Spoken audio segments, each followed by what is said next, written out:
Inside Armada, au cœur de l'événement, avec Radio Sensation, du 5 au 16 juin. Bonsoir, de retour sur les quais de Rouen pour l'Armada. Nous continuons de vous emmener dans les coulisses de l'organisation.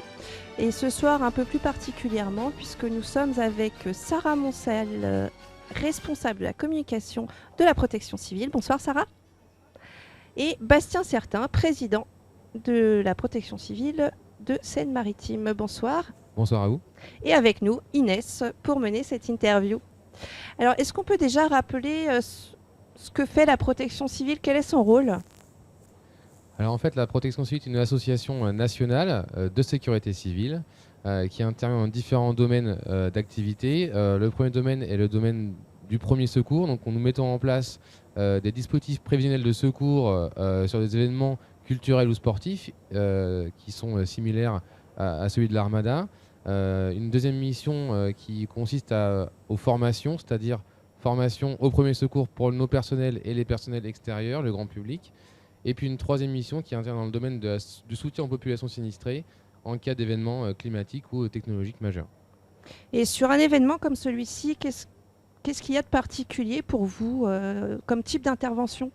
Alors, notre mission sur l'Armada consiste à la prise en charge de l'ensemble des victimes qui pourraient se présenter sur le site de diverses natures, de l'ordre de malaise, de traumatologie, plus ou moins graves, selon les cas qu'on peut rencontrer. Et votre relation avec les autres services de secours, alors notamment les pompiers, le SAMU, comment ça se passe? Alors en fait, nous sommes pleinement intégrés au dispositif de secours global mis en place par les autorités préfectorales. Et donc nous travaillons en relation permanente avec le SAMU, les services du SDIS, donc des sapeurs-pompiers, et l'ensemble des services de manière générale, que ce soit force de l'ordre ou organisation. Et donc, vous avez parlé des interventions, vous en avez déjà fait beaucoup? Alors l'Armada est un événement majeur pour le département. Donc effectivement, compte tenu de l'affluence du public, nous avons un nombre conséquent d'interventions. Cela dit, c'est un nombre qui est en baisse, nette baisse par rapport aux précédentes éditions. Donc c'est pour nous, pour l'instant, une activité assez calme. Et vous êtes aussi ici pour communiquer justement sur vos activités, sur votre rôle? Tout à fait, donc il y a toute une action de communication mise en place à travers ce dispositif, notamment en termes de prévention, par exemple, auprès de la population. Et on a également du coup un camion de communication qui nous permet d'être auprès de la population et aussi d'amener une initiation aux gestes de premier secours. Alors justement, on peut voir un petit peu, enfin pas très loin de chez nous finalement, ce camion avec des démonstrations. Qui organise ces démonstrations? C'est ça, tout à fait. Donc, ce sont les étudiants en médecine de la fac de médecine de Rouen qui organisent ces démonstrations. Donc, ce camion permet ces démonstrations et c'est aussi un camion de gestion opérationnelle. Donc, il nous permet de gérer tout le dispositif à partir de ce camion dans l'ensemble de l'Armada. Et alors, les démonstrations, donc on a des démonstrations, c'est vraiment les premiers secours, c'est ça? C'est ça, c'est axé sur les gestes qui sauvent, donc notamment ici le massage cardiaque. Autour de la réanimation cardio-pulmonaire. Ça dure environ combien de temps cette initiation, on va dire? Je dirais aux alentours de 10 minutes, de façon à connaître le bon geste, on va dire. Et puis, ce sont autant les enfants que les adultes qui sont formés. Donc, c'est important de prendre le temps de former chacun selon l'âge. Et alors, pour rejoindre la protection civile, qu'est-ce qui est demandé? Alors en fait, nous sommes tous bénévoles, donc nous recrutons en permanence des bénévoles disponibles et motivés. Les seules conditions sont d'avoir à minima 16 ans et ensuite d'être titulaire d'un diplôme de secourisme. Si ce n'est pas le cas, après on peut former nous en interne pour pouvoir faire progresser nos effectifs. Donc on est toujours à la recherche de bénévoles puisque l'activité est en constante croissance. Où est-ce qu'on peut vous contacter si on est intéressé et qu'on veut vous rejoindre?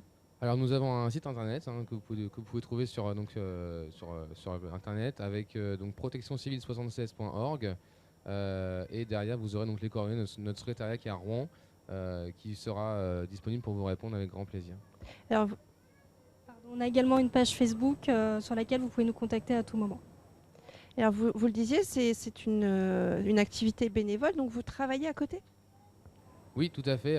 L'ensemble de nos personnels sont tous bénévoles, donc ça veut dire qu'on intervient en complément de notre métier, je dirais comme tout à chacun. donc sur notre temps libre, que ce soit journée, soirée, week-end, selon les disponibilités de nos bénévoles. Ouais. Et par exemple, pour l'Armada, là, vous êtes combien?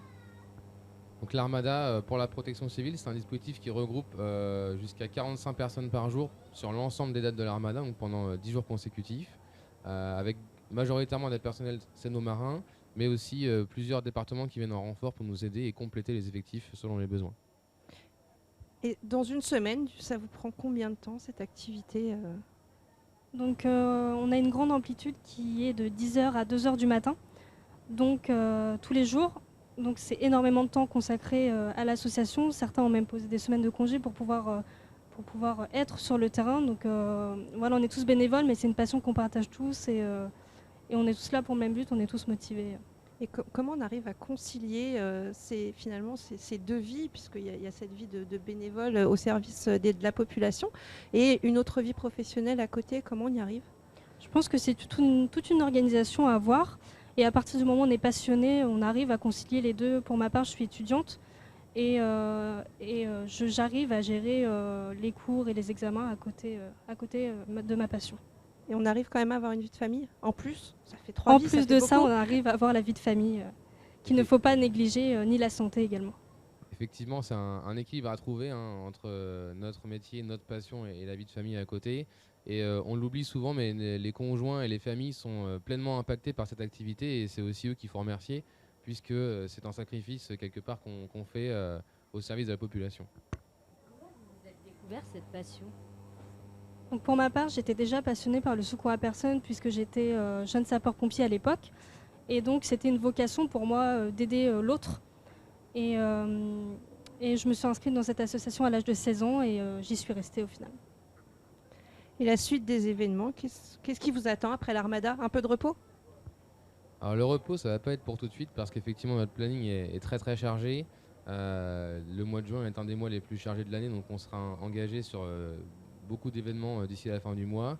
Et le planning s'enchaîne puisque juillet, avec la fête nationale, on participe également aux Vieilles Charrues en Bretagne, donc on envoie une équipe en renfort avec la fédération nationale. Et en fait, on n'a plus vraiment de repos puisqu'on enchaîne sur les différents événements, donc les week-ends s'enchaînent à un rythme assez élevé. Et est-ce que vous avez beaucoup de jeunes qui viennent vous voir justement pour vous demander des informations? Est-ce que c'est attrayant?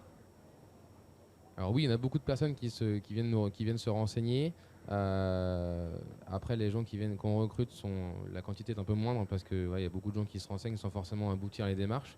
Malgré tout, voilà, il y a un public qui est assez jeune, en tout cas les bénévoles, on a une moyenne d'âge qui est assez jeune et qui s'équilibre avec des personnes un peu plus expérimentées, ce qui permet d'avoir un dynamisme et une motivation qui reste permanente. Il n'y a pas d'âge limite pour faire partie de la protection civile? Absolument pas, il n'y a pas d'âge limite. La seule condition à respecter, c'est l'âge minimum qui est de 16 ans. Et peut-être aussi, est-ce qu'il y a besoin d'avoir une bonne condition physique?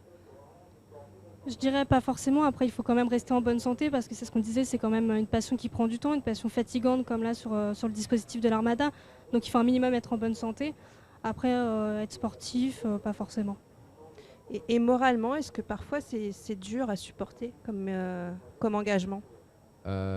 Oui, effectivement, on peut être confronté à différents types d'interventions qui peuvent être plus ou moins faciles à gérer. Donc ça, c'est aussi notre rôle en tant qu'encadrant, de veiller à préserver nos effectifs et à les protéger d'éventuelles situations qui peuvent être marquantes. Voilà, de procéder de débriefing après l'intervention, de la communication en interne. Effectivement, c'est un sujet très important pour nous. Et est-ce que vous avez un événement qui a été très marquant pour vous, où vous avez eu du mal peut-être à reprendre le dessus? Alors, pas forcément sur l'Armada, puisque comme je dis, c'est assez calme pour le moment. Après, nous étions intervenus sur l'église Saint-Étienne du Rouvray lors de l'attentat qui avait eu lieu.